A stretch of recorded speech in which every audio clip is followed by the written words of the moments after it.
Allô tout le monde! Vous avez probablement vu sur mes réseaux sociaux, parce que je suis une influenceuse maintenant, que j'ai fait plusieurs pains dans les derniers mois. Donc aujourd'hui, je vais vous montrer comment faire.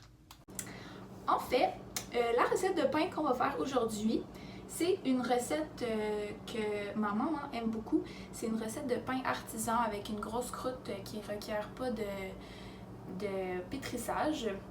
Donc, on va faire ça, du pain au raisin, noisettes et miel. Donc, les ingrédients dont vous allez avoir besoin pour cette recette, un grand bol, c'est pas un ingrédient, vous allez en avoir besoin pareil.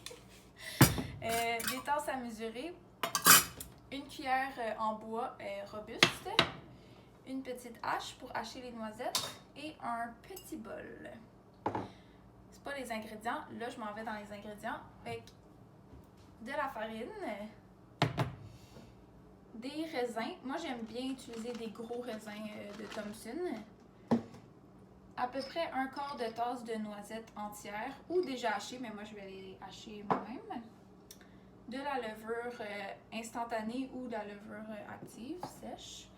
Et du miel. Vous allez aussi avoir besoin de l'eau tiède.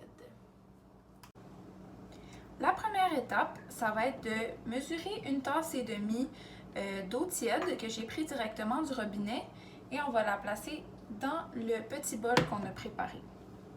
Ensuite, on va prendre le miel qui est neuf et on va en squeezer à peu près un quart de tasse, peut-être un petit peu moins, dépendamment de comment sucré vous voulez votre pain, directement dans l'eau. Fait que la température de l'eau, dans le fond, de 1, c'est pour activer la levure, et de 2, ça va être pour que le miel puisse se dissoudre facilement dans l'eau chaude, tiède. Donc on va brasser ça avec une fourchette jusqu'à temps que le miel soit plus collé dans le fond. Fait qu'on décolle les particules de miel du fond du bol. Et ça va donner de l'eau orange. En fait, c'est plus comme or. Quand même beau. Voilà. Ensuite, à ce mélange, on va ajouter une demi-cuillerée à thé de levure. Donc, j'ai mesuré ça ici. Et on le saupoudre directement dans l'eau et on va brasser un tout petit peu. Avec ce mélange-là, on va le laisser reposer quelques minutes le temps qu'on mesure les autres ingrédients pour la pâte. Il va y avoir des bulles bientôt au-dessus du mélange. Donc, je vais aller mettre ça ici. Par la suite, on va venir mesurer 3 tasses de farine et on va ajouter ça directement dans notre grand bol. C'est vraiment nécessaire d'avoir un assez grand bol parce que la pâte, quand elle va lever, ça va vraiment tripler même plus en grosseur.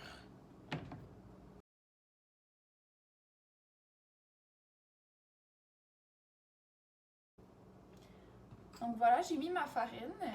À ça, je vais ajouter 2 cuillerées à thé de sel. Super important, même si c'est du pain sucré. Ça a l'air de beaucoup 2 cuillerées à thé de sel, mais c'est vraiment essentiel parce que sinon ça va goûter dégueulasse. Fait que, oubliez pas le sel.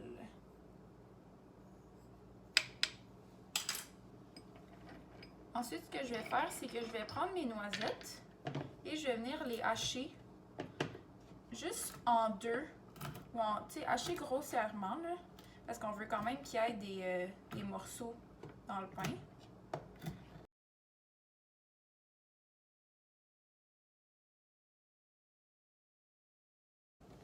Voilà, j'ai terminé d'ajouter mes noisettes, de hacher mes noisettes.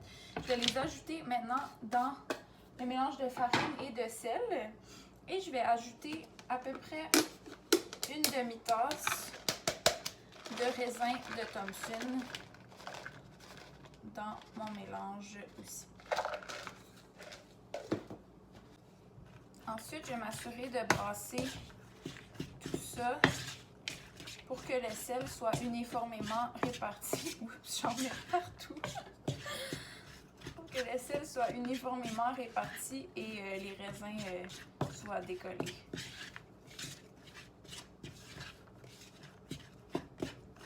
Voilà. Et il va me rester à ajouter mon mélange de miel, eau et levure directement dans mon mélange de farine. Donc, pas besoin de rien faire à part juste le verser. On s'assure d'avoir tout ce qu'il y a à l'intérieur. Normalement, il ne devrait pas avoir de dépôt de miel dans le fond puisqu'il va être dissous. Et on vient brasser le pain, la pâte en fait, jusqu'à temps que ça ressemble à de la pâte. Ça va être quand même assez difficile de le brasser, c'est normal. C'est pour ça qu'on utilise une cuillère solide. Mais on va essayer de le brasser le moins possible. Fait qu'il faut vraiment le brasser jusqu'à temps qu'il n'y ait plus de grumeaux, mais c'est tout. Parce que, pas plus de grumeaux, mais plus de farine. Parce qu'il ne faut vraiment pas trop travailler la pâte, sinon il n'y aura pas de bulle d'air dans le pain puis il va être trop dense. Fait qu'on vient vraiment juste tout combiner. Quand ça donne une pâte comme ça, là je vais juste enlever mon trop de pâte. Ça donne une pâte comme ça. Je vais vous montrer. C'est super. Fait qu'on va laisser ça dans notre bol, comme ça, tout beau. Et on va le recouvrir d'une pellicule plastique.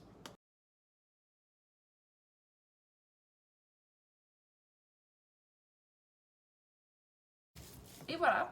Donc mon mélange est prêt. Je vais mettre ça dans un endroit qui n'a pas de circulation d'air, comme dans le micro-ondes ou dans le four, pas allumé, bien sûr, pour toute la nuit. Là, il est 7 heures le soir, donc je vais laisser jusqu'à temps que je me lève demain matin vers 8h, 9h, et je vais le faire cuire à ce moment-là. Donc, à demain matin! Bon matin!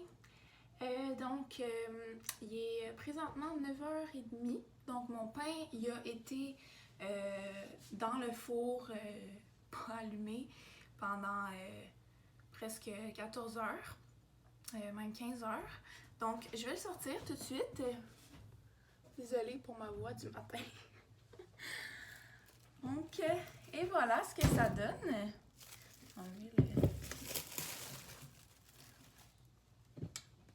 Et voilà. Donc, ma pâte, elle a bien levé. Elle est toute collée dans le fond. Fait que ce que je vais faire maintenant, c'est que je vais juste laisser ça de côté.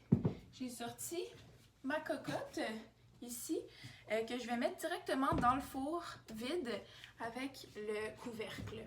Donc, voilà. Et je pars mon four à 450. Donc, on va faire chauffer la cocotte vide pendant une trentaine de minutes dans le four. Et pendant ce temps-là, je vais vous montrer ce qu'on va faire avec la pâte. Je me suis lavé les mains. Donc, ce que je vais faire, c'est que je vais prendre un petit peu de farine dans mes mains. Je vais en étaler un petit peu sur ma planche en bois. Ici. Prendre la pâte. Un petit peu plus. Donc, on s'assure d'avoir les mains bien farinées. Et on va venir juste décoller doucement la pâte du bol. Mais on veut garder le plus possible de bulles d'air à l'intérieur. Donc, on vient juste jouer avec les doigts dans le fond pour la décoller tout tranquillement et venir la placer ici notre planche qui a de la farine dessus pour pas que ça colle tantôt. Donc là, mon pain, je vais le shaper un petit peu et je vais en mettre un petit peu de farine dessus. Il va mieux le prendre tantôt. Et je vais le recouvrir encore une fois du papier saran wrap doucement pour qu'il continue à lever tranquillement comme ça jusqu'à temps que mon four sonne dans 30 minutes. Donc mon four vient de sonner. Je vais sortir ma cocotte.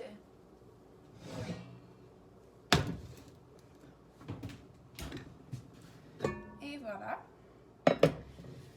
Donc moi j'ai un petit truc que je fais depuis que j'ai réalisé que quand on met des choses sucrées dans le pain, ça colle. Fait que ce que j'ai fait, c'est que j'ai coupé un papier parchemin rond comme ça que je vais placer au fond de ma cocotte.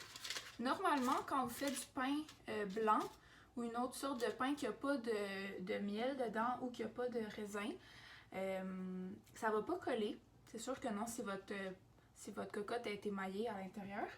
Mais si vous mettez du miel dans le pain, ça va probablement coller. Fait que je vais mettre un papier parchemin pour m'assurer que ça ne colle pas. Je vais prendre mon pain ici qui a levé encore un petit peu.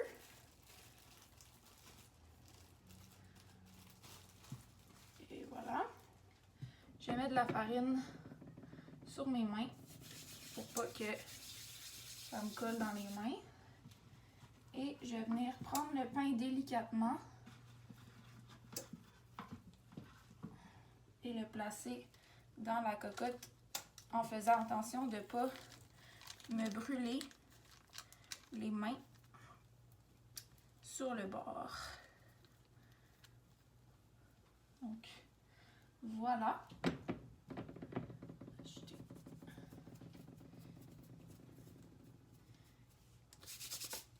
Et voilà. Donc je vais mettre le pain avec le couvercle dans le four pour 30 minutes à 450.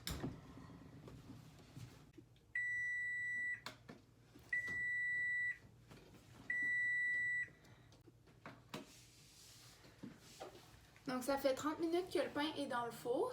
Ce que je vais faire maintenant, c'est que à l'aide de mes mitaines, je vais enlever le couvercle du pain, de la cocotte, et je vais laisser le pain dans le four pour un autre 15 minutes. En fait, entre 10 et 15 minutes, dépendamment de comment doré vous le voulez. Il faut le checker. Donc, je vais enlever le couvercle tout de suite. Oh, c'est chaud pour ma face. Fait qu'on fait attention de ne pas se brûler. Et voilà. Et je vais repartir le timer pour 12 minutes. Ok. Aïe aïe. Le four vient de sonner. Ne vous brûlez pas. Le four ici, c'est chaud. Ok. Le four vient de sonner. Fait que je vais sortir mon pain. Je l'ai regardé. Il est assez beau. Donc, je le sors. Je vous montre ça. Donc, voici mon pain. Il est beau, hein? Donc, les pains avec du miel, c'est toujours plus foncé que des pains réguliers parce que le miel caramélise, donc c'est normal, c'est pas parce qu'il est brûlé, c'est parce qu'il y a du miel dedans. Si vous faites la même recette de pain sans miel, vous allez voir que le pain va être pas mal plus pâle, c'est normal, c'est pas parce qu'il n'est pas assez cuit. Donc, ce que je vais faire, c'est que je vais laisser le pain dans la cocotte pendant une couple de minutes. Ensuite, je vais le transférer, le prendre avec des mitaines, important parce que c'est ultra chaud. Je vais le prendre avec des mitaines et le mettre sur une planche de bois et le laisser reposer pour minimum 30 minutes. Puis je recommande même plus qu'1 heure, mais je sais que c'est difficile d'éviter de manger du pain chaud parce que ça a l'air tellement bon.